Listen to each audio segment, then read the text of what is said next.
Hello guys, আসসালামু আলাইকুম। আজ আমি আর আমার আব্বু শশা তুলতে মাঠে যাচ্ছি। সকালে হালকা কুয়াশা, ঠান্ডা হাওয়া, পাখির ডাক সব মিলে প্রকৃতি একেবারে অন্যরকম লাগছে। আজ আমাদের নিজের চাষ করা শশার ক্ষেত। আমি আর আব্বু জমির দিকে যাচ্ছি, হাতে ডালা আর হাসি মুখে আশা নিয়ে। করলা জানালার পাশ দিয়ে যাচ্ছি, ওখানে এখনও করলা আসেনি, ছোট ছোট ফুলে ভরে গেছে গাছগুলো। আল্লাহ চাইলে খুব শীঘ্রই ফল আসবে ইনশাআল্লাহ।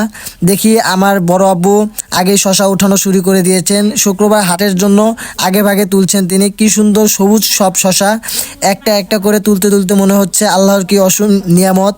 কিছু শশা বড় হয়ে গেছে বিক্রির উপযুক্ত, আর কিছু এখনো ছোট। ওগুলো একটু বড় হলে পরের হাটে যাবে ইনশাল্লাহ।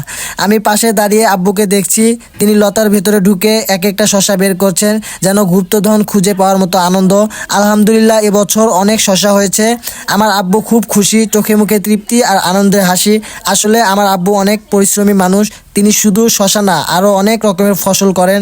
আর আমার আপু এই ফসলগুলো দেখতে খুব ভালোবাসে। তার শান্তির কারণেই যেন এই সবুজ ক্ষেত।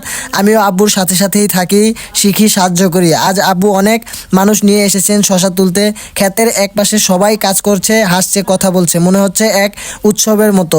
মাঝে মাঝে মনে হয় আল্লাহর রহমত আর আব্বুর হাতে জাদু আছে। ভালোবাসা দিয়ে যত্ন করলে ফসলও যেন হাসে। তাই এবছর ফলন এত ভালো হয়েছে। এখন আব্বু আর আমি বাসার দিকে ফিরছি।